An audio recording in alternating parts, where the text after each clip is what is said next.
Colorful text over images of past events. Logo, Illinois Cultural Accessibility Network. Professional Development Workshops. BIPOC Accessible Service Providers, Part 1, ASL Interpreters. Split screen. At right, the presenting speaker. At left, an ASL interpreter signs. Good afternoon and welcome. My name is Sahai Bear. It sounds like saying hi, and if you see a great big old bear, you would say, oh, look, a bear.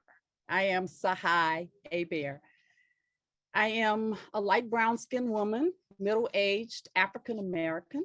I wear glasses and I use she, her, and hers. I have salt and pepper hair. I am a citizen playwright and a cultural activist.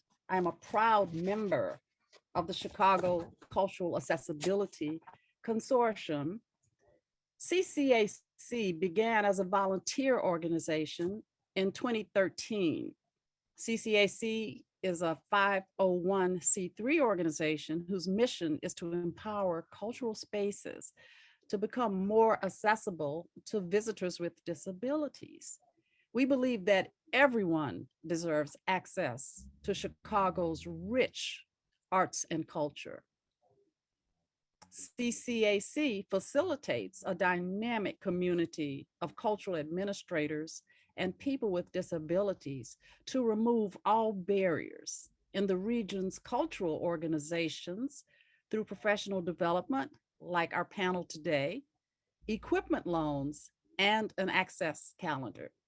Please do refer to our website for more information and to check out our incredible resources.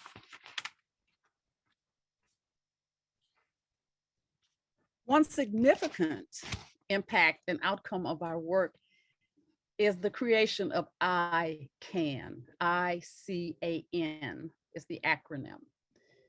The Illinois Cultural Accessibility Network is a statewide volunteer network with funding and support from the Illinois Arts Council Agency in recognition of the 30th anniversary of the Americans with Disabilities Act, the ADA.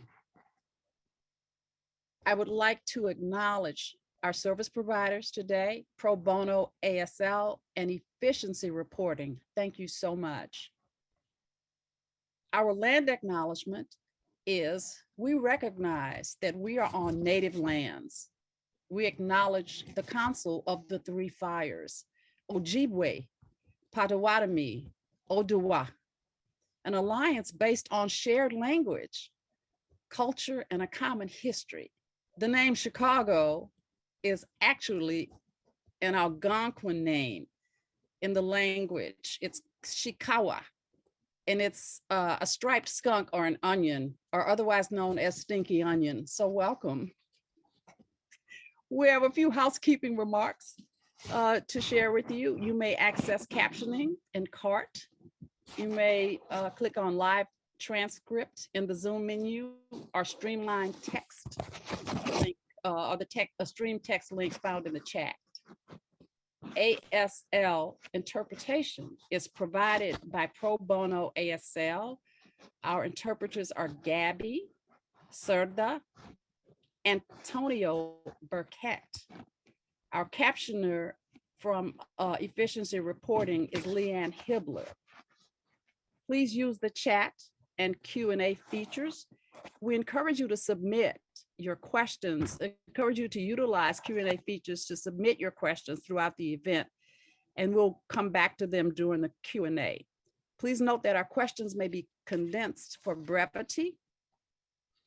If you have any issues with accessibility, please don't hesitate to reach out to our support team through the chat function. Thank you so much. At this time, I would like to introduce Benro Ogunyipe. Benro Ogunyipe is a graduate of Gallaudet University, where he earned his BA. He earned the MPA, the Master's in Public Health, is it MPA? I'm sorry, I'm blanking on that, Benro. Please clarify. At DePaul School of Public Service. For 6 years, he served variously as president, vice president, and chair of the National Black Deaf Advocates. He authored Black Deaf Culture Through the Lens of History and continues to document stories on the accomplishments and recognition of Black Deaf Americans. Currently, Benro is the executive director of the Illinois Deaf and Hard of Hearing Commission. He's a seasoned guest lecturer. His expertise on interpreter training and multicultural and diversity issues. We are delighted to learn more today. Please welcome Benro Ogunyipe to join us on screen. He joins in bottom row. Benro, will you please share your pronouns in a brief image description? And your icebreaker question is, by way of introduction, is when do we know that it's significant for us to have cultural representation of our service providers and that they match the content or complement the content? At what point do we know that the identity of the interpreter matters? Benro, you have the floor. Benro signs in ASL while an off-screen voice interprets. All right. Hello, everyone. Tasai did ask me what MPA stood for, and it's a Master's in Public Administration, which I received from DePaul University. Thank you so much for having me today. My name is Benro, and I'll provide a visual description. I'm a Black male with a gray suit jacket and sweater. There's a picture of MLK behind me and a light green wall, which I'm seated in front of. And thank you, Sahai, CCAC, so much for inviting me to moderate this panel discussion today. I am really honored to be here. I'm really honored to be here to moderate this panel.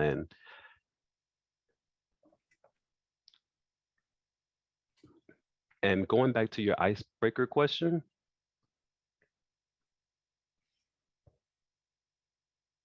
when do we know it is significant for us to have a cultural representation of our service providers match the content and cultural competency? I'd like to invite our other panelists here, Melva, to join me on screen to go ahead and get this discussion started. And Melva, I ask that you introduce yourself, give a visual description, as well as your pronouns. My pronouns are actually he, him, and his.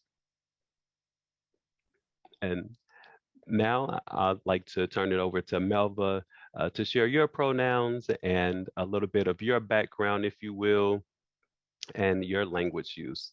As for myself, I'm considered an immigrant. I was born speaking French. I was born in France. Nigeria does come into play in my household. I'm multilingual, speaking ASL, English, and Yoruba. And I believe in giving those contributions to society and letting those different things be known. Melva at top right. Hello, my name is Marva Flores. I use pronouns she and her. I am a Latina, Puerto Rican. My visual description is like a light purple shirt, curly brown long hair, and I have a black screen behind me. And I just want to give some background of myself. I'm first generation born and raised in Chicago. My entire family before me was born and raised in Puerto Rico. My mom actually moved to Chicago when she was 7 months pregnant of me. So I always say I'm conceived in Puerto Rico, but I was born in Chicago.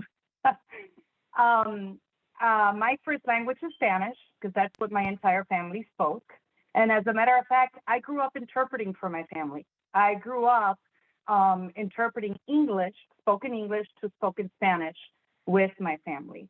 I went to an ITP program, interpreter trainings program, and I got my bachelor's degree from Columbia College. And I've been interpreting now, and I've been a trilingual interpreter now for 24 years. My three languages are spoken Spanish, spoken English, and American Sign Language. And many times what I do is I interpret about 50% of my week trilingual interactive interpreting jobs, which means someone in the group only speaks English, someone else only speaks Spanish, and then someone else is deaf and only uses American Sign Language. So instead of hiring two interpreters, one who speaks Spanish and English and one who speaks American Sign Language and English, they hire me. And then I interpret interactively all three languages consecutively and simultaneously. I'm also the founder and I created the group, Illinois chapter of Mano a Mano, which is under the Mano a Mano organization, national organization. What else did I have to say? I'm sorry, Benro. Wow, amazing, very unique and very distinct. And I think that's a great way to introduce yourself and give a little bit about your background. So thank you for that. Rory appears at top right. And so next, I'm honored to introduce Rory Burton to join us on screen. And if you don't mind also sharing your pronouns and providing us with a visual description of yourself, maybe some of your background and what makes you unique in the sense of why we're gathered here today. Feels very strange to be on this screen and not interpreting myself. So excuse my use of hands. I am Rory Burton, born and raised in Chicago. I now live in Long Beach, California, after having moved around the country many times in between Chicago and LA. I, as I said, was born and raised in Chicago, went to college to get a degree in deaf education. I taught deaf students in Chicago public schools, Las Vegas, Virginia Beach, among other places for about 10, 11 years before I became an ASL interpreter. Along the way, I adopted a deaf child, a now grown deaf child, and started a group called Pro Bono ASL. Our interpreters today are from my organization. We advocate, train, consult, and provide interpreters here in Los Angeles and around the country. And our focus is on BIPOC interpreters. We have many interpreters at the intersectionality of 2S LGBTQIA+ as well. And so a visual description of myself: I am a brown-skinned Black woman, thick, looking younger than my actual age. I have natural hair that's pulled back in an Afro puff at the back of my head, wearing diamond-shaped earrings. I have glasses, wearing a Black woman's favorite color, mustard yellow, and sitting on a brown chair with multiple pillows behind me, a white wall behind me, as well as a red curtain that's on my left side. And I am very happy to be here.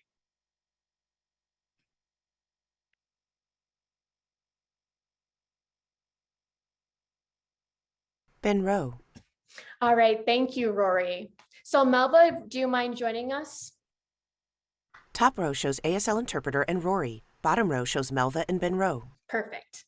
All right, you snuck away there for a second. So I'm curious. So just for the audience, if you could drop your name, your role, what institution you're a part of, just drop that in the chat right now so we can get a general idea of who's joining today.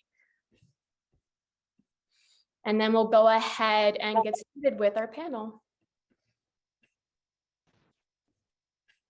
And your language use as well.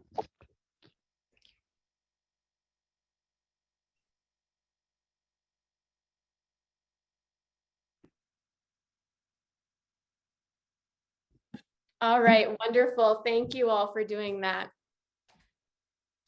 Sweet, okay.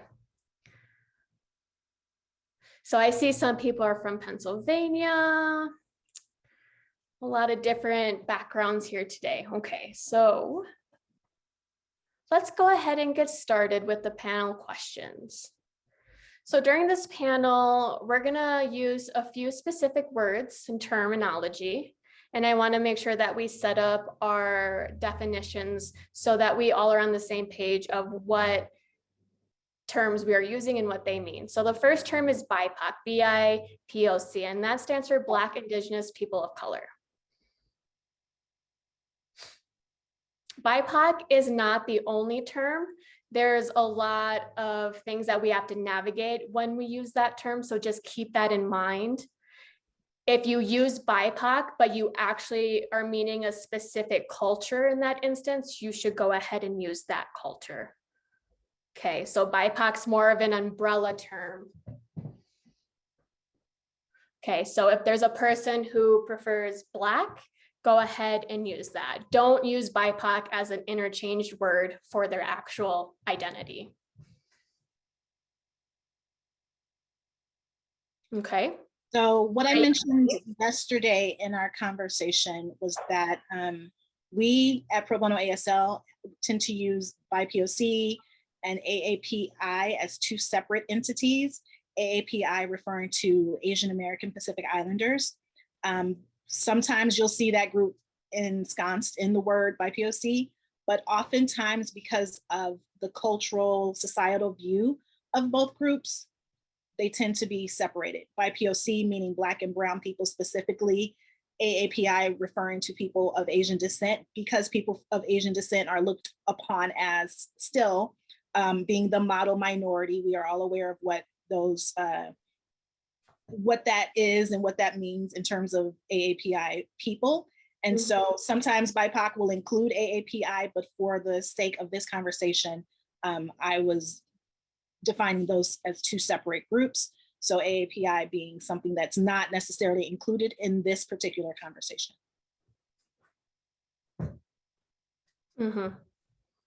Right. Thank you. Melva, do you have something you'd like to add?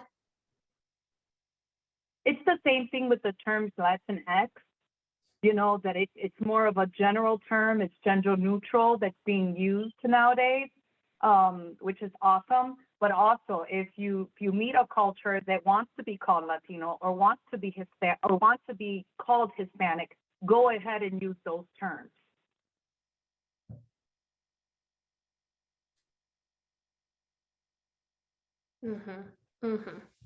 Yes, thank you both. Okay, let's move on to the start of our conversation now. So I did want to share a PowerPoint with some slides, but I don't think I'll be able to. So now I'm just going to ask both Rory and Melva. Let's see here, I'm pulling up. Will the tech support allow me to share my screen? Is that possible? This is Hillary. Let me make you a co-host, Benro, if you have something you're going to share. One sec. Okay. Okay, sweet. Great. Right. You should be able to share your screen.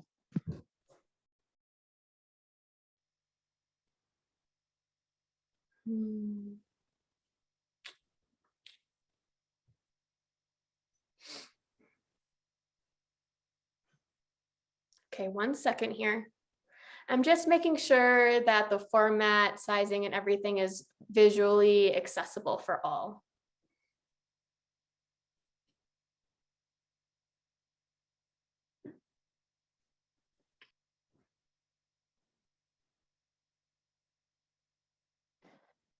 We can also, if needed, we can also share out any additional resource materials afterwards to the entire group that registered, if we want to make sure that we can get to the content.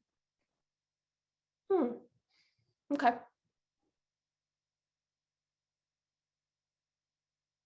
All right, sure, let's go that route.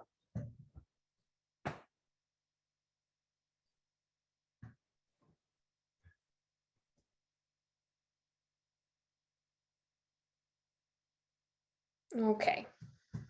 So on to the first question.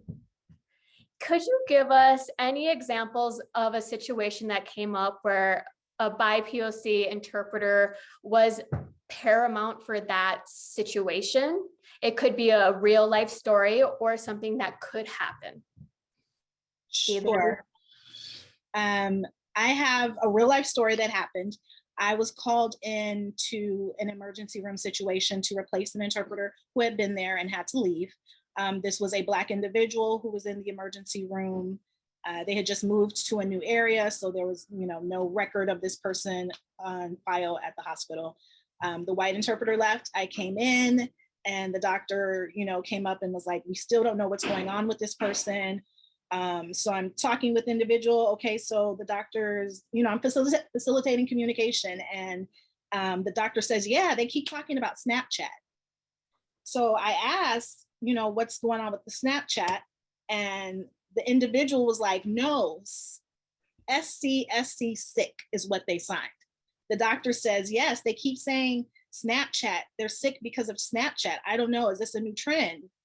So SC, I dug a little bit deeper to figure out, and it was sickle cell. They had sickle cell disease. Being someone who is in the Black community, sickle cell disease is something that more predominantly affects people of color, Black people. The white interpreter probably had never even heard of sickle cell disease or wouldn't have a reason to understand that SC didn't stand for Snapchat, didn't dig deeper, didn't have that cultural awareness to know, oh, Black person, SC sick, sickle cell. They might never have even heard of sickle cell. So in that situation, having a Black interpreter just cut through the chase, and the doctor was like, "Oh, got it. Let's get it moving. Let's do what we need to do." So that was one of many stories. I'm sure Melva has a ton of stories as well, where having a culturally connected interpreter really makes a difference in terms of the message that's getting across. Yes, I have a real life story. I was called to interpret for a legal investigation, and the reason I was called was because the deaf client used ASL, but somewhat gestuno, they would say. This is what they told me. And the mom spoke Spanish. So they wanted me to interpret for the mom. And then they got a CDI interpreter, certified deaf interpreter for the client. And then I was going to interpret interactively within the 3 languages. While I went there, the detective told me, "You know what? You're the 3rd interpreter we call. We have not gotten any information from this girl. It turns out she was brutally attacked, and she's just not talking. She's not giving any information. We've had 4 other interpreters show up. Nobody knows what's going on." So I went in and I interpreted for the mother, Spanish and English, and then they had the client, the deaf person, come in. And while she's signing, I noticed her say NINA, which in Spanish means niña, which means girl. And while I kept interpreting for her, I'm like, she is very smart. She knows what she's saying. But what she was doing was she was mouthing her words in Spanish, producing somewhat ASL and finger spelling Spanish words. So the certified deaf interpreter couldn't even help because she didn't know how to read, Spanish finger spelled words or anything like that. And it's just mind boggling that this is a family that was born and raised in Mexico, just barely recently moved to Chicago 7 years before this happened. And nobody thought about getting a trilingual interpreter. And because of me having that language, because of me culturally knowing, wait a minute, something's going on here. Why is she not speaking? Her finger spelled words were in Spanish. And so that's just one of many examples. I have another great example, and I don't want to keep sharing, but I do have to say this. We have an event in Chicago called Viva Chicago. It's similar to Taste of Chicago, where all these cultural Latin American countries, they have restaurants and these booths, and they have Spanish-speaking bands and fly in from all over these Latin American countries. And I finally got called to interpret for Viva Chicago. When I get there, my team interpreter was a white interpreter, did not know Spanish at all, knew very few words in Spanish, and bluntly told me, "I took this job because I want to learn Spanish." All the songs were in Spanish. All the comments were in Spanish. If they said one or two English words, it was allowed. So that was another job where I felt like it really bothered me. It really bothered me.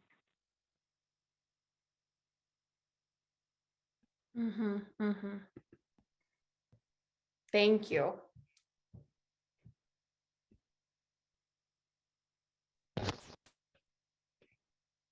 Benro. All right, thank you both for sharing those real life experiences. And I want to mention something for some people.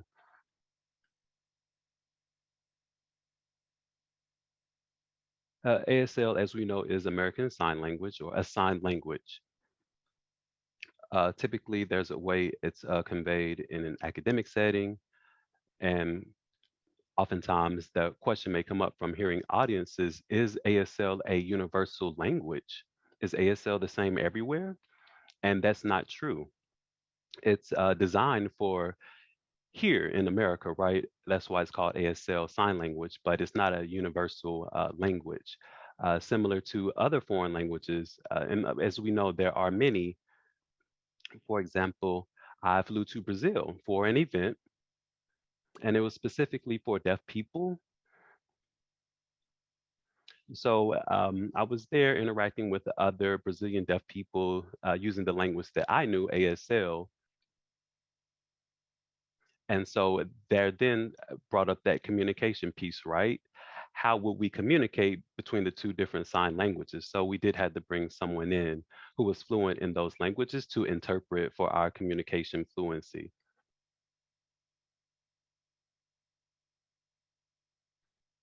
So as it's mentioned, each cultural group has their own language and use of language, and it's important that we maintain that understanding. As we do know that slavery has had an impact on that. Black people in the South experienced segregation, and in that way had to develop their own way of communicating. So it's important that we do have that culturally competent interpreter to be able to facilitate the message appropriately and accurately. And so now let's move on to our next question. And either one of you can take this. Rory, maybe this may be more so for you. Could you tell or explain to us the difference between a certified interpreter in comparison to a qualified interpreter, and the importance or the impact on conveying language in that way to the culturally appropriate group? So oftentimes you'll receive a request from an agency that says we need an interpreter for a situation. Specifically, I have a story about this. These are all probably going to be like personal stories. I was invited to interpret for a full day workshop to celebrate and explain the importance of Juneteenth. So I was the fourth interpreter hired for this all day workshop.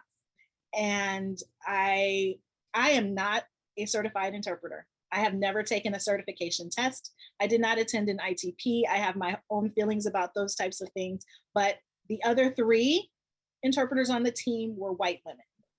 This is a Juneteenth workshop, an explanation of the history behind Juneteenth and the reason for Juneteenth and why do we celebrate Juneteenth, so on and so forth, delving way back into the transatlantic slave trade and bringing it to this moment here and now. One Black person on a team of 4 with 3 white women.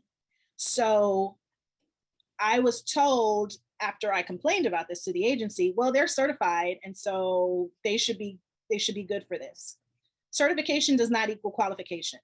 Being certified is great, but you need to be qualified for that specific assignment. And as a white individual, it was I felt very upset having to team with people because how much of a team can you be? This is something that's very emotional and very fraught with history, et cetera. As a Black individual to come and interpret that type of material, I don't have a team that I can lean on and say, yo, sis, this is heavy or anything. I'm here by myself interpreting and representing for the entirety of the Black community. And there's 3 white interpreters. You are the people who inflicted this pain on my people. And so, yes, you're certified, congratulations, but you are not qualified to accept this job. I've seen the Crown Act, which deals with natural hair and making it illegal to discriminate against Black people for having their natural hair. And I saw someone post on Instagram, oh, this was great. As a deaf person, I was able to attend this. There was a Black speaker, the Crown Act, and I had 2 certified interpreters and they were white women. What do you know about Black hair? What do you know about being discriminated against because of your hair? You don't. So it was an inappropriate placement. You're certified, great. You are not qualified. Sometimes the most qualified person will be the uncertified person. Many times, the most qualified person will be the uncertified person because there is a dearth of Black and brown people being certified. And there's many reasons behind that. We won't get into all of that right now. But you need to look for the person who's most qualified to convey that information without missing, without misunderstanding. The Crown Act, what does a white interpreter know about 4C hair? They don't know what that means. They don't know if it's 4C. They don't know it's 4C. They don't know. You need to have someone who understands the terminology, the language, the culture, the struggle, the history, the joys, the pains to be in there to interpret. That's it. And I want to add to that is that when you have interpreters that are not part of that culture, that are capably not part of that culture, people tend to miss, like what you said, terminology, linguistically. When you are qualified, you can linguistically and culturally make appropriate adjustments in your interpretation. You know what 4C means, so therefore she would be able to linguistically and culturally convey what 4C meant. And it's the same thing with when you have a Latino event. You know, we talked about this, and I'll say it briefly. Almost 5 years ago, Puerto Rico was hit hard with Hurricane Maria, and it was devastating. Actually, I still get emotional about it. It went into my town, which is Yabucoa. My mom still lives out there. Didn't hear from my mom for 2 weeks, and FEMA went and took American Sign Language interpreters, RID certified sign language interpreters, to help out the deaf community. Well, hence be known to them, when they show up to Puerto Rico, a lot of the deaf people in Puerto Rico not use somewhat ASL, but what they use is Puerto Rican Sign Language. See, many times we forget that language and culture intertwines. There's no language without the culture. It intertwines. We think, oh, we just need someone who is language efficient. And that to me is an illusion of inclusion. If we could say it that way. It's an illusion of inclusion. We think, oh, we need someone who does ASL, so let me just get a certified interpreter who is ASL. But we forget that language and culture is intertwined. We cannot have someone who is going to appropriately, linguistically, and culturally make adjustments if all they have is the language.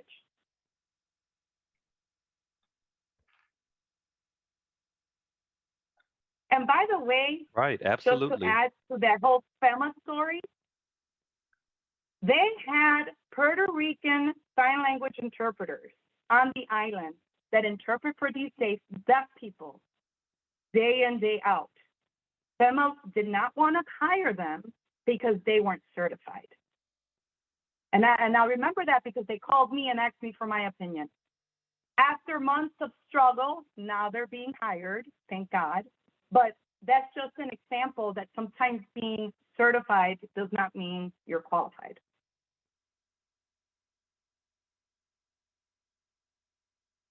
Right, definitely.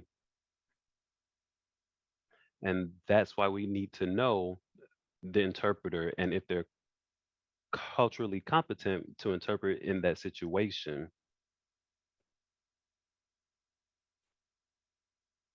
And now speaking about Puerto Rico, It is an island with a little over 3 million people. And there are only 3 certified interpreters for the island for 3 million people.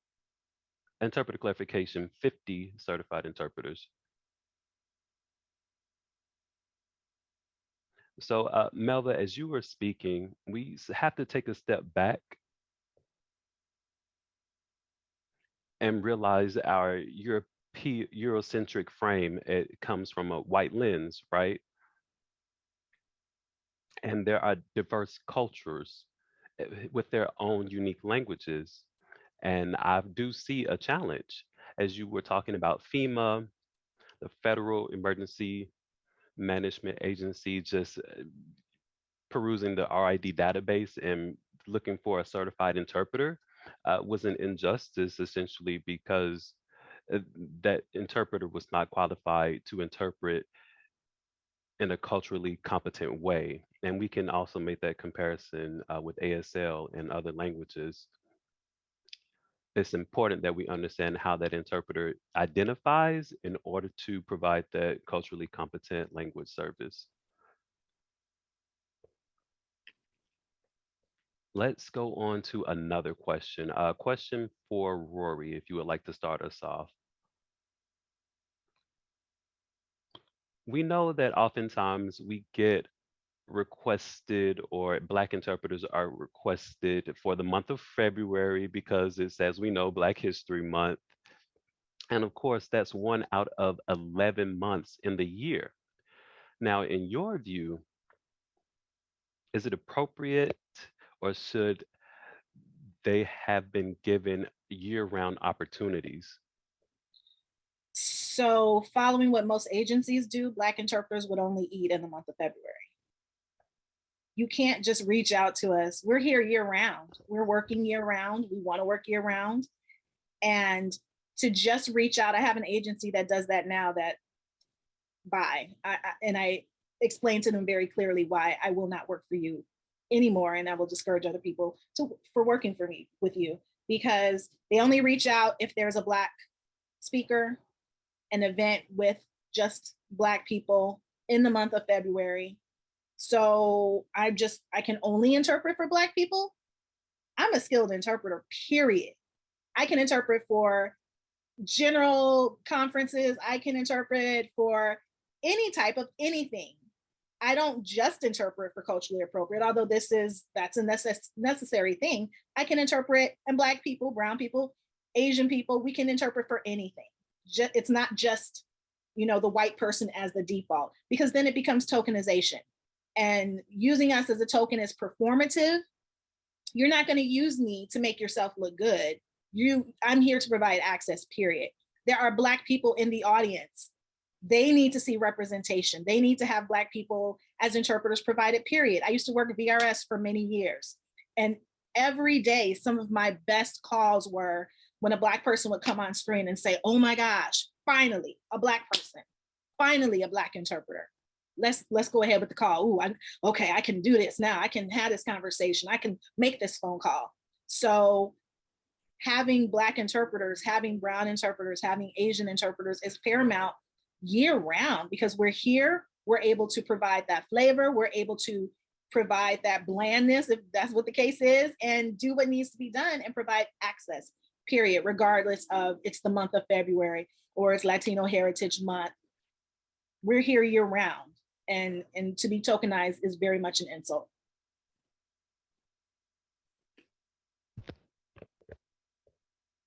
Mm-hmm. Right.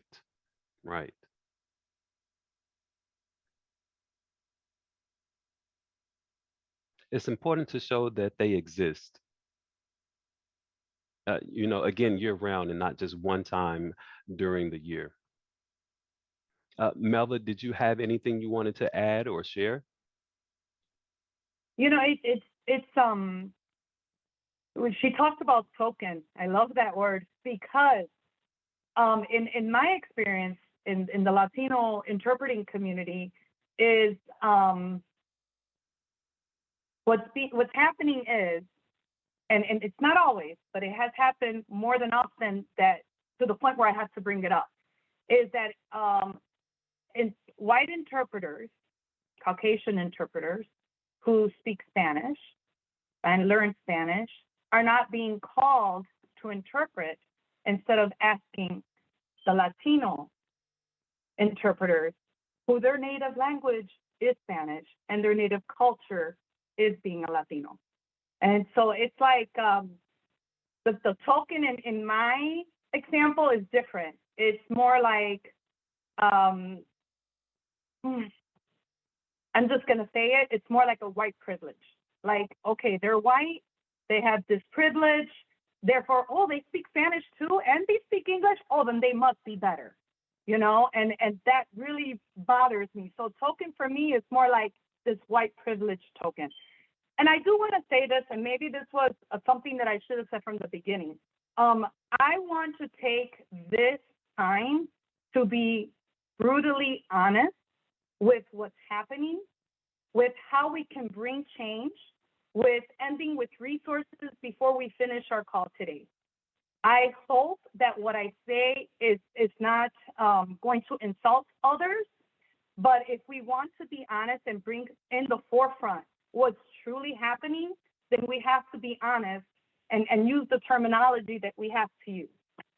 So I just want to say that if you're feeling uncomfortable with me saying white privilege, then that's something that has to be an inner analysis of why do I feel uncomfortable hearing that word white privilege. So I just want to add that as a caveat. And the white privilege of it all being, there's a very recent example of, we were having a meeting for this very event today, and the white interpreter that came in to interpret did not even know what BIPOC was, had no idea what that was, what that meant. What is that, BIPOC? So that's his privilege as a white man, as an interpreter. How can you not know what BIPOC means at this point? After the past 2 years, after all the workshops and trainings and conversations and posts and really, you don't know what BIPOC means at this point? You don't know what BIPOC? You've never heard that? You're getting this wrong time and time again, because he has the privilege to not know it. He doesn't have to live it. He doesn't have to encounter it. He's able to just go around his life and not see or experience any of that. That is a white privilege situation. So Melva's right. We just need to be brutally honest and quit sugarcoating it for white folks.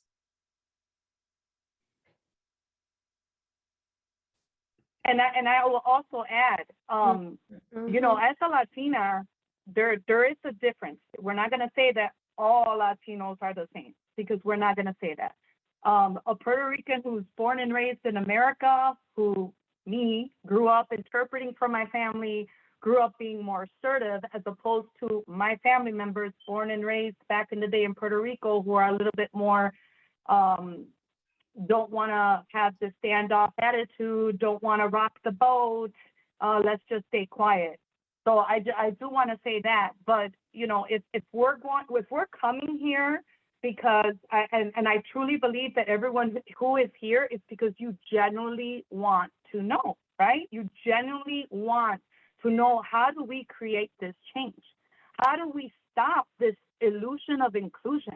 How do we make this more diverse in our institutions, in our organizations? And in order to do that, we just have to be honest. So enough. Go ahead, Benro.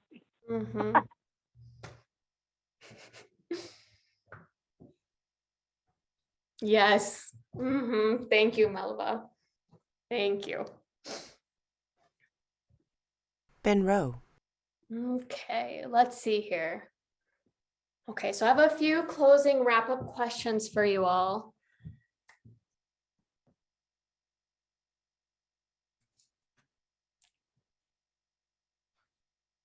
So going back to culturally appropriate versus certified, how can we go about finding those certified or culturally competent interpreters for those specific situations?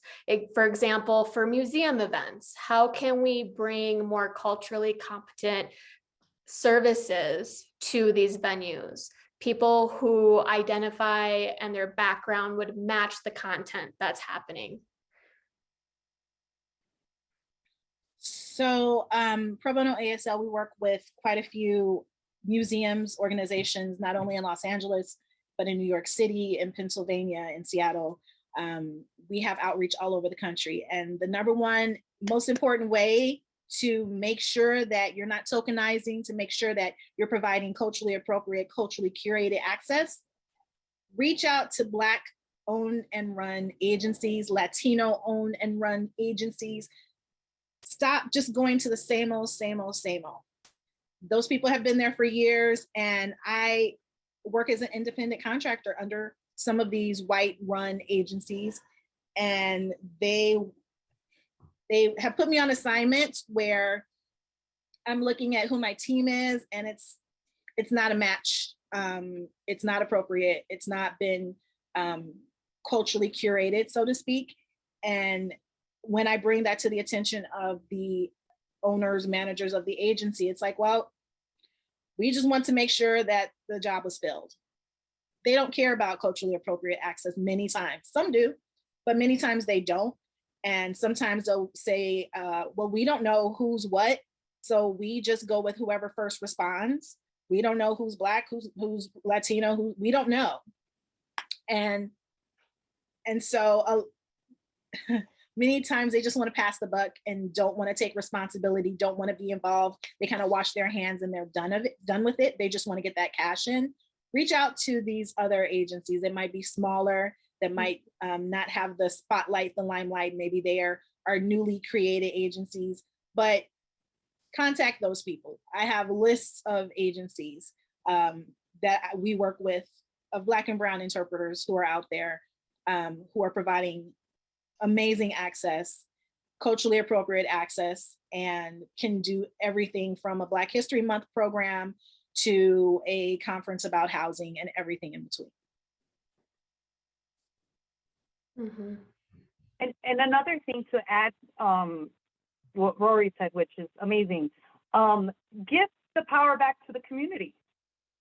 Sometimes asking the community, and because sometimes I've been to theaters where they requested an interpreter because a deaf person said they were going to attend that show. Here in Chicago, we have an event called Magic Lounge. So they called for an interpreter because the deaf person called and said that they were going to show up to that event. So why not give back that power to the community and ask the deaf person, who do you prefer as an interpreter? Who would you like us to contact? Okay, we're going to contact, let's say, an interpreting agency. Do you have an interpreter list that you prefer? And give back that power to the community when you're hiring interpreters as well. Because many times the deaf people can tell you who is a list of Black interpreters they prefer, who is a list of Latino interpreters they prefer. And they'll even contact me directly. Hey, Melva, I gave them my name. This is the Cinco de Mayo event, and we want you to do it because we know you're competent and culturally capable to do it. That's another suggestion. Mm-hmm. Mm-hmm. Yep. Melva, I just wanted to take the chance to tell you when this happened. I had experienced some work a while ago about an advertisement of a specific need for a trilingual interpreter who spoke Spanish, and they used Google for that trilingual part of the job, right? So that Spanish part, they would just go to Google, plug it in, get a Google translation, and that's how they worked. And that is not the same thing whatsoever as being a trilingual interpreter and knowing Spanish. Having that knowledge, that's what's important. And that's how you make things right. You don't just use Google level translation to do your job. That's not appropriate. Part of the work is culturally navigating situations, and Google does not do that. So for the audience, we really want to emphasize the need of having the appropriate interpreters for specific events, because having the interpreters who know the content, who know what's going to be said, who's gone through issues that may be mentioned, that is what is important in having a qualified interpreter. Okay, so we're going to move on to another question, checking the time here really quick. So we're going to move on to some call to action type questions. So when we are talking about these cultural institutions, how do they know there's the need to get a BIPOC interpreter, an AAPI interpreter? How do they know that that's the type of interpreter they need, and where can they start if that's what they're looking for? It's always a good time to hire BIPOC AAPI interpreters for anything, for everything. There doesn't have to be a specific African event or going back to El Salvador event. We're here and we provide access, period. And so again, it's very important to reach out to include other agencies, not just the ones that you have used typically that just provide what the majority looks like. Reach out to other agencies, find other places that you can curate your interpreters from. Reach out to specific interpreters, perhaps who have come through before for you. Can you provide a list of other Black and Brown interpreters, other AAPI interpreters that we might hire for an event? Open up your eyes to more than just what has been and see what is and could be. There's so many agencies that are out there, so many people who are interpreters who are Black and have their own contacts. You reach out to me and I can provide you a list of names a mile long of other interpreters you could reach out to. And for the sake of allies, oftentimes when it comes to being an ally with white interpreters, they want to say, oh, I'm an ally, I'm here, I support the Black and Brown community. Well, allyship requires action. You can't just say you're an ally, stamp it on your resume and be done. You have to do something. So when someone reaches out to you and it says, hey, do you have a team that you prefer to work with? Don't bring in the same white person that you've been working with for years. Reach out to someone who's Black, reach out to someone who is brown, bring that person in. If it's something that requires cultural specificity, then you can say to that institution, that museum, that organization, hi, thank you for reaching out. I am not a cultural fit for this assignment. However, I have the names of some interpreters who you could reach out to. I have the names of some agencies that you could ask. Follow up here because I am not a cultural fit for this assignment, and step down. Bring in other teams of people who don't look like you and do the work. Do the work so that it's not just, it doesn't look like one thing continuously.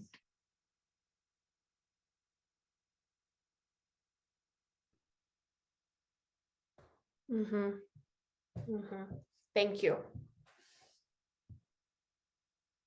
And I'm going to add, of course, if let's look at the, if it's a Cinco de Mayo event, most likely they're going to be saying Spanish words. So of course you're going to hire a Latino interpreter who's trilingual. If it's, if it's a cultural event, then to hire interpreters that are of that culture, right? We don't want to, that's the obvious. But I like what Rory says is that, interpreters of color can also interpret other things. And I just wanted to say about the white allies. I always say in interpreting, no matter who you are, you have an impact. As an interpreter, when you walk in the room, you have an impact, whether you like it or not. So white allies are going to have, because of the white privilege, are going to have an impact that they can access easily or more easy than what an interpreter of color will be able to access. Going back to that FEMA example in Puerto Rico and how they hired American Sign Language interpreters, it was white allies who got involved and said, you know what? We need the people from the island, the interpreters from Puerto Rico who know Puerto Rican Sign Language to interpret, because we're not understanding what they're doing. So white highlights have an impact.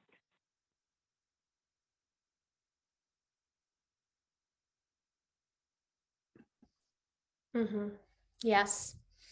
Okay, and I did want to add a little bit to that as well for a Black deaf person's perspective, Black, deaf, hard of hearing. When we talk about that term AAVE, right, y'all are familiar with that African American vernacular English, AAVE. So that is a localized regional form of English. It's not broken English. You know, so when you bring someone in who's white and may not have an idea of AAVE, but they're hearing this type of English that they're not used to, they're not accustomed to, and they make an assumption that this person doesn't know English. And suppose they're in a medical situation, excuse me, right? Suppose they're in the prison system. And we bring in an interpreter who lacks that competency, who lacks that awareness of how to navigate AAVE in an appropriate sense, right? Maybe like, I'll see you later, but the interpreter sees it and interprets it in a way that is not accurate. You need to have someone who's able to hear, listen, and be able to provide accurate interpretation. Rory, did you have something to add? Yes, oftentimes, and this irks me to no end, there will be white interpreters who come in, and because they don't, excuse the background noise, because they don't understand the Black individual or the Latino individual, they'll just deem it as, oh, they have low language skills. You'll come in to relieve them on an assignment. Oh, this person, let me warn you, their language level is quite low, okay? They didn't understand anything that I said. And you go in and you're just like, what do you mean they have low language skills? Referring back to that situation Melva was speaking of. Their language skills are not low. You just don't understand them. You don't have the language skills to deal with this person and their language skills. They have a different linguistic set of knowledge than your linguistic set of knowledge is. So then having that mindset, that bias of, oh, this is a Black person, this is a brown person, their language level is low, then that impacts the service that you're providing to that deaf individual. That impacts your image of them and what they deserve, unfortunately, and what they are worth, unfortunately, which impacts their life. So can you imagine in like a legal situation, a medical situation, any situation? I have seen it so many times where it's just like, oh, well, I didn't understand them. They have low language level. And then you go to that person and you're just like, oh no, we're good. I get you. And they tell you, that white interpreter, I don't know what they were saying. I don't know what they were talking about. Have no idea. Because their ITP skills, their academic interpreting skills were not a match for this individual. Culturally connected interpreters, so important in so many situations.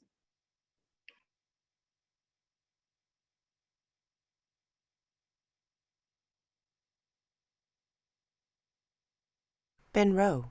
Beautiful. I did have one final question, and I wanted to take a question from the audience. But Melva and Rory, if you could give us any last minute or final comments about any challenges that may be experienced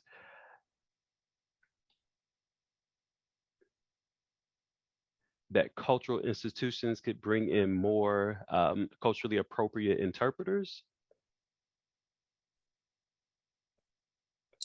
So as organizations and institutions have now established these DEI-A, DEI-B initiatives, diversity, equity, inclusion, and access, or belonging, or whatever it's being called, that includes your access providers. And just very simply, we are out here, we work and provide access every day. And we want to continue to do so in environments where we typically have not been invited. There are so many opportunities for interpreters to be put in place, so much access that can be provided through hearing interpreters and deaf interpreters. Just be more inclusive. Look to Black interpreters to interpret that new workshop that you're providing. Look to Latinx interpreters to provide access for those general fundraising events, et cetera, et cetera. We are here. And if you're not thinking about us in advance and including us, then you're doing a disservice to the community at large. There are Black deaf people. There are brown deaf people. There are Asian deaf people. And so how much more so would that community be able to connect with an interpreter who looks like them, who more often than not speaks the same language as them? Representation is important, access is important, and we can provide that just as well as, if not better, than everyone else. And just to add to what she said is, I think it's a matter of relearning, reteaching ourselves, not to go to what we normally do, but relearning and saying, you know what, let's be more inclusive with the diversity, and let me start thinking out the box. Let me start contacting people that I normally wouldn't contact. And I just want to add one thing as an example. There is a theater in Chicago who has done a couple of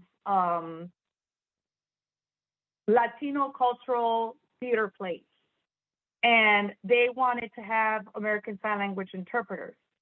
They got a deaf liaison, a Latina deaf liaison. They hired a Latina deaf liaison. I'm still like, I love this concept. It's actually Goodman Theater. If you ever want to contact them, and if it's something that you want to copy, I think they did a great job. Goodman Theater hired a Latina deaf liaison to talk to and to ask for input on who would the appropriate trilingual interpreters would be. They gave her the transcript, and then they looked at the transcript to culturally interpret the play. So I thought that was awesome. It's like they're thinking out of the box.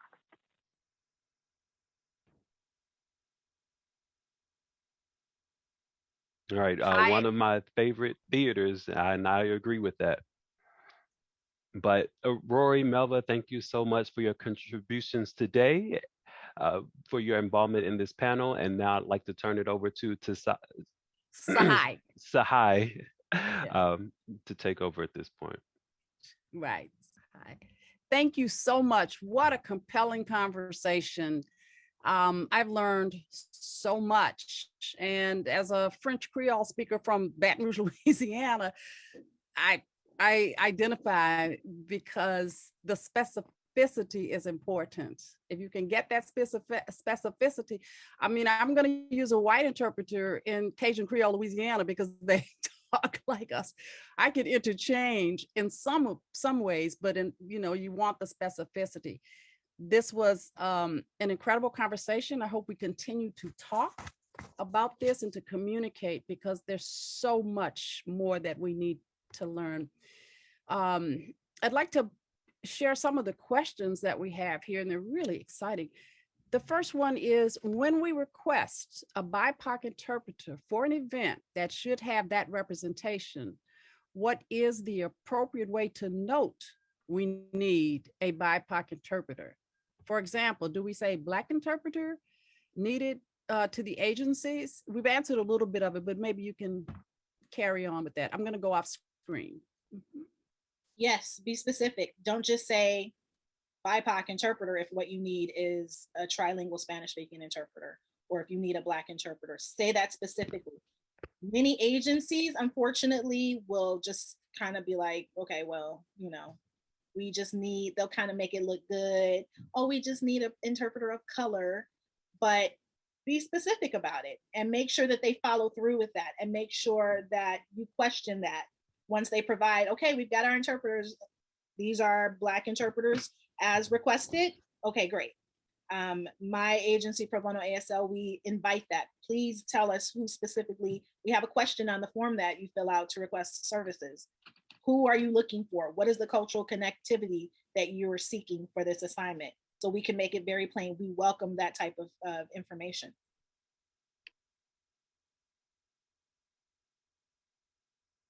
Yeah, pretty much the same. It's just be Thank you. specific. It's okay to ask. It's okay to ask. It's okay. The more information we get, the better the agency would know. And like she said, follow through. So important to follow through.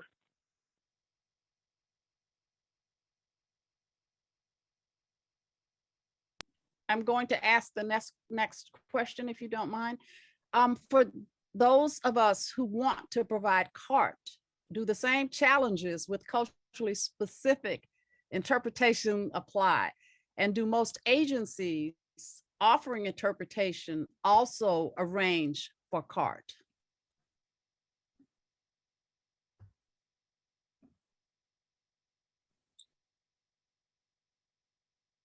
I personally cannot speak for CART.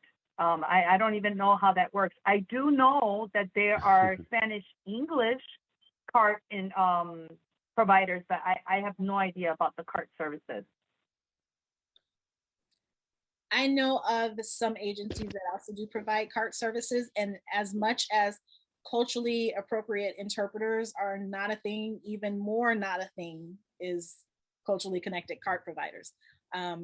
I had to curate my own list and go through LinkedIn and go through Facebook. I had to have somebody invite me into the Facebook CART providers BIPOC group and look on Instagram and search, spend a couple of hours searching for Black and Brown CART providers, because often we are asked to provide, do you guys know of someone who can provide CART services?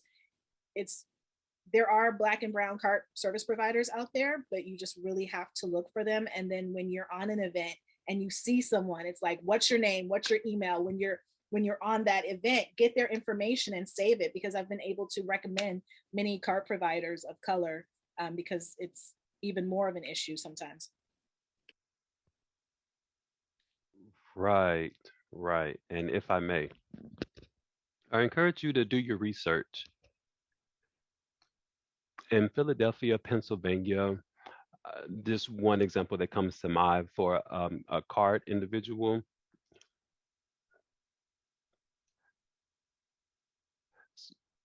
So a court reporter in a jury, right? Typically what may happen, we know that with the way whiteness works, there may be errors that come up. So again, it's very important to make sure that when you're looking for that type of service provider, to make sure that the terms, the words, and everything are accurately conveyed.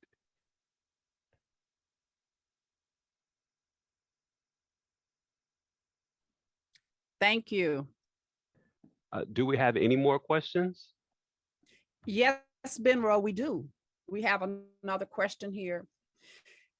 Do you think that sign language interpreters from diverse communities should charge additional fees since they bring additional cultural knowledge and skills to the job? Yes.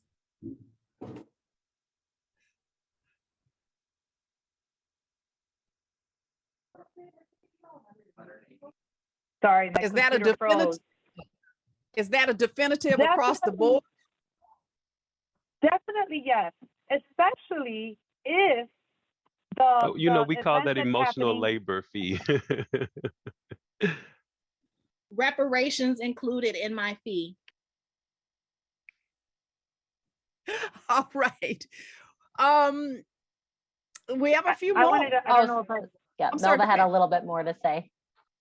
I'm sorry about that, Melva. I wanted to add, especially for when we are doing all three languages. Like I said, I interpret 50% of my work week trilingually. So it could be a deaf, English-speaking teacher having a teacher-parent conference. The parent only speaks Spanish. The child uses ASL. So they hired me to interpret all three languages simultaneously and consecutively.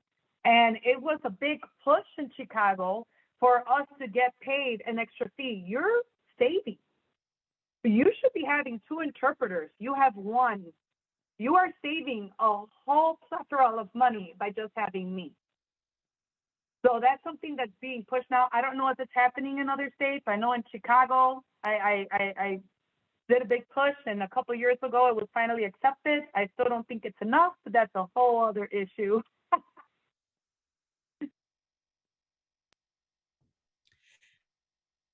Right, right. And Melva, like you were mentioning, there are very few trilingual interpreters in Chicago. And Mhm. the demand for trilingual interpreters is very high. So I can imagine you get many requests and your schedule is booked. Also it's important that we Mm-hmm. take a rest and we take breaks and make sure our mental health is up to par and so on and so forth because of the influx of demands. So Mm-hmm. yes, right, we should increase the rate should be appropriate for the interpreter providing that culturally competent service. Mm-hmm. Here's another question, I think, and I'd like to add a coda to it.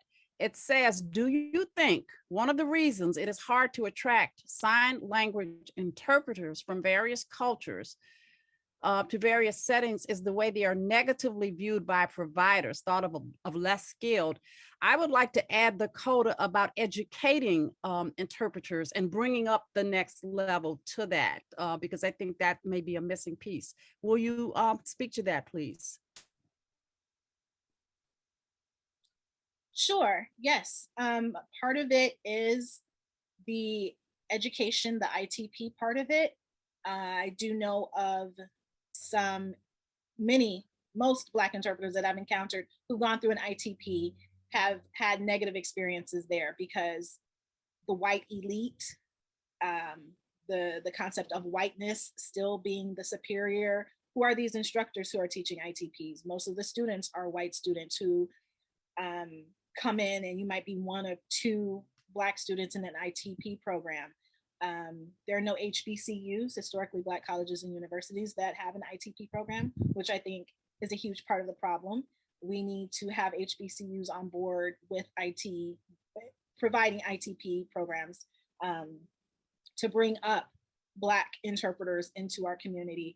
I know of Black codas who ASL is their first language. They've been interpreting for family members their whole lives, and they enter an ITP and they are condescended towards. They are told that their signing isn't good enough, that the vocabulary that they're using isn't appropriate, that who they are is not good enough, because this is the white version of ASL. This is the white way to interpret. And unless you assimilate to that whiteness, you're no good. So many Black people are discouraged, even as a coda, even as a child of deaf adults. You've been interpreting for deaf people your whole life. You're discouraged from pursuing the field of interpreting. Black people come in and make it through the ITP program and graduate and can't get a foot in the door to interpret as a career. And so they switch careers to something else. There's not ASL education in elementary and, more importantly, high schools that provide a pipeline to these colleges. If you're not exposed to ASL, you don't know what it is, never seen it, never have learned it. In high school is usually where people start to take their foreign languages, and ASL is offered in many of these white academic settings, but in the hood, in these urban areas, ASL is not a language that's offered. So these kids can't learn ASL in high school and become excited for the linguistic cultural aspect of the deaf community, and so then don't go on to college to learn. And so there's so many other factors, but being looked down upon as a Black interpreter happens all day, every day, many situations, many stories.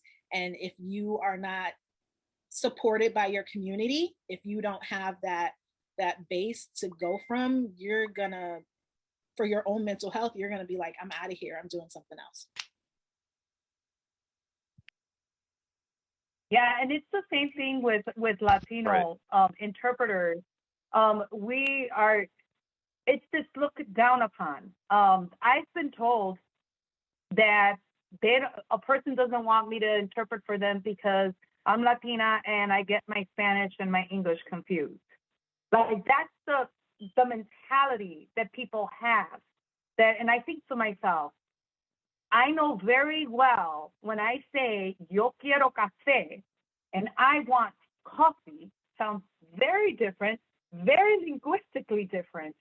So it's this looked down upon, that this thought that this white privilege, that if you're white, then your English is better, your interpreting is better, everything's better. And so we need more people to go. But then when we do go to ITPs, and I know because I'm one of them, I experienced it, we're constantly looked down upon, we're constantly discouraged. Like when I was in the ITP program, I remember almost every day I would go home crying. Almost every day I would go home crying, and I would tell myself, you know what, I'm going to show these people that I am good and I am capable and I am going to do it. Not everybody has that thick skin. Not everybody has my family support that I had in order to move forward and to just ignore the negative talk and to continually move forward and educate. That's why, again, you know, white allies are so important. If you get asked for a job, if there's anything else that we get out of this, is if you get asked for a job and you know you're not culturally competent, you're not of that culture, right? You know, send the job somewhere else and have a list of interpreters ready. Have a list of interpreters that you know are culturally competent and are linguistically competent in that job.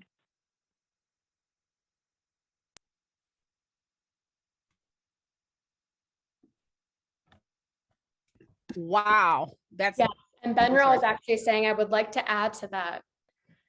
Yeah, that especially with quotas too.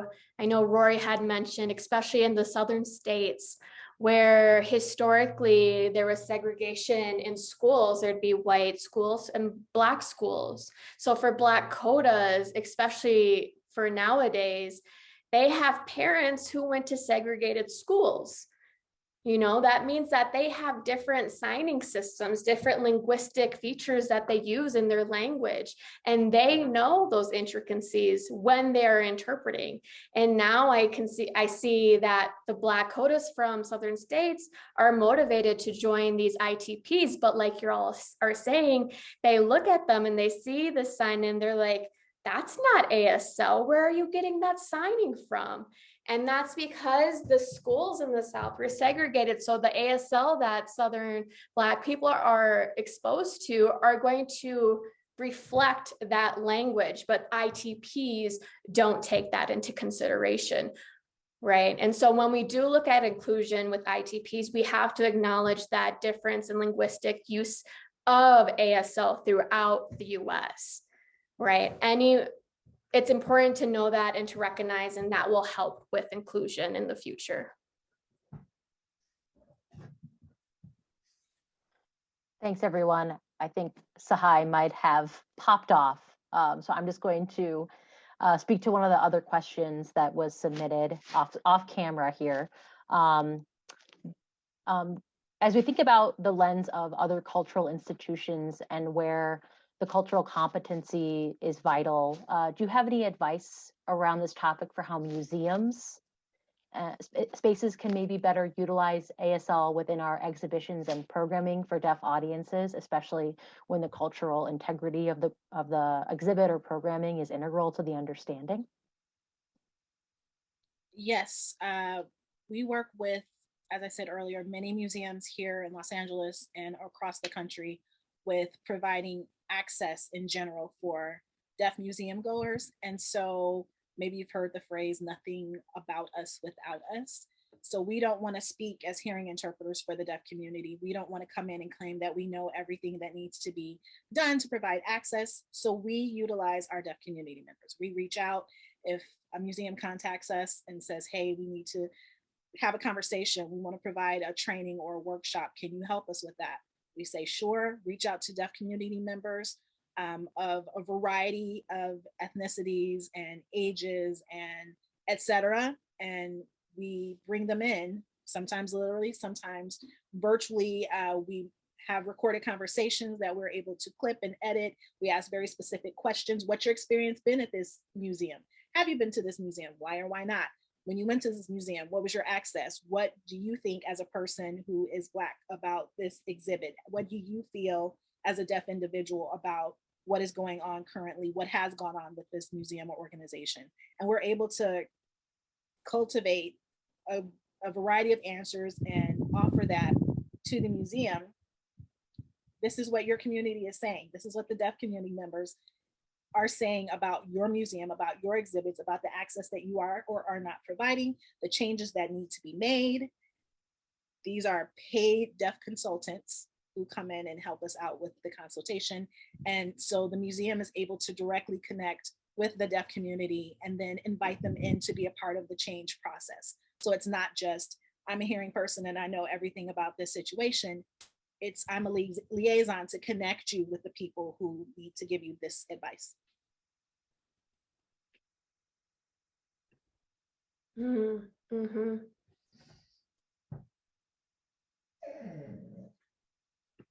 Okay, I think we're probably headed towards our last question, but if you have any other questions, I see another one came in.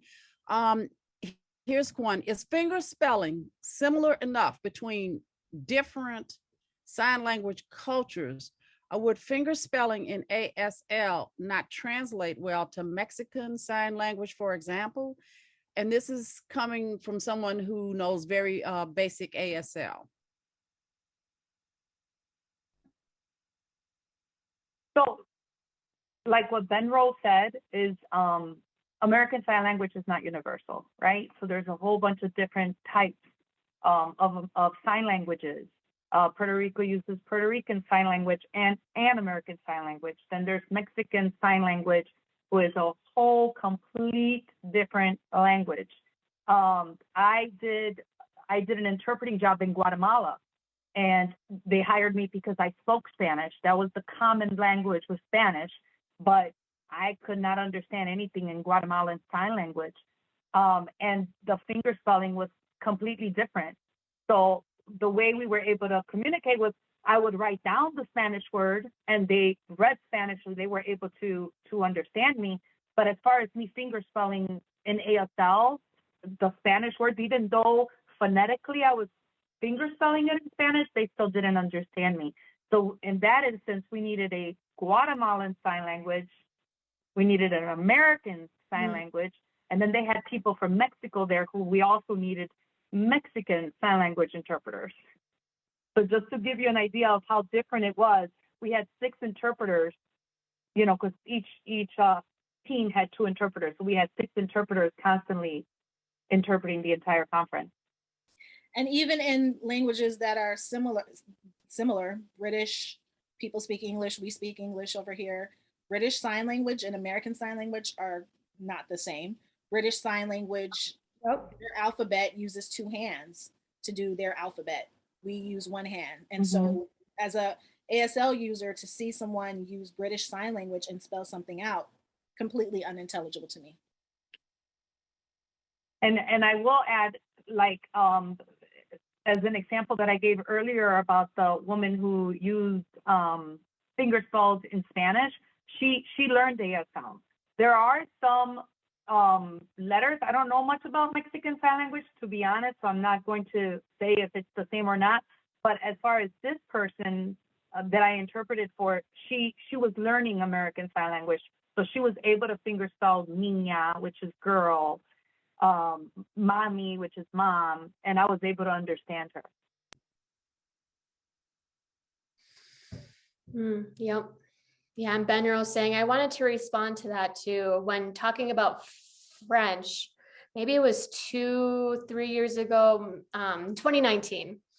I was in Paris, France for the World Deaf Conference, Federation for the Deaf. So they have a conference and many people from all over the world were there in Paris, France, using a variety of different sign languages. So me getting into this situation, trying to navigate it, we actually had to bring in interpreters who knew universal sign language, which kind of brings in a little bit of aspects of a lot of different languages, but still it's a situation we have to navigate because they're not the same languages. One example is, you know, the sign for people, or how you're talking about the finger spelling systems are different. It's the same concept when we talk about foreign languages. When you hear a foreign language, it may sound similar, but the syntax the grammar, the language itself is vastly different. And that's the same thing when we talk about sign languages across the world.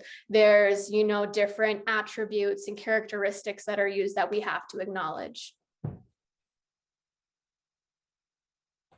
Okay.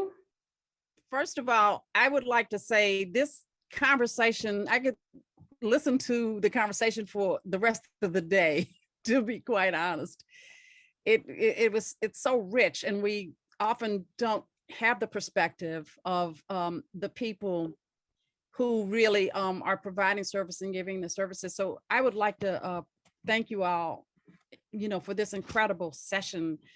And as we bring today's program to a close, I want to remind you all to you can be in touch with all of our speakers, and I'm going to be really biased here. I think our CCAC website is just phenomenal. So please come back and to attend other seminars with us and presentations, and know that the conversation doesn't stop here, but we have to end it. And I do want to, oh my gosh, thank all of you, Benro, Melva, Rory, for this incredible conversation. And I would also like to thank Pro Bono and Efficiency for you all providing lived experience and showing us as we are, doing this, how important and powerful this is. Thank you all for joining us, our audience. We really appreciate that. And we would also like to acknowledge the Illinois Arts Council Alliance for their support of ICAN. In the chat, you'll find a link to our feedback survey, and we really, really invite you to continue to participate with us. There are media links included in the chat as well. And as you know, the session has been recorded, so it will be available for your archived use shortly. You all are amazing. Please visit www.chicagoaccess.org, and I'd like to ask you to stay tuned for updates and upcoming events.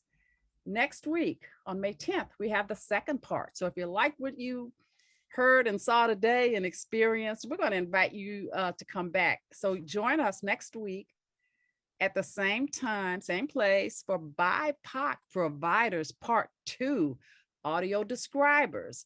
That's Tuesday, May 10th at 3 p.m. And you'll find the link in here.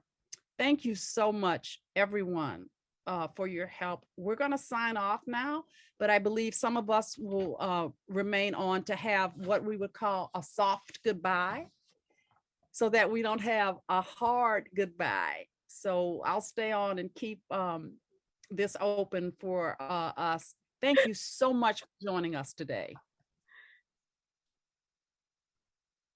Benro, also, I want to thank the two interpreters here today. Thank you so much, Antonio and Gabi, for signing and going into English. Thank you. Thank you, Leanne, for captioning and using cart services for us today. And that's it. Thanks. White text on a black background. BIPOC Accessible Service Providers, Part 1, ASL Interpreters.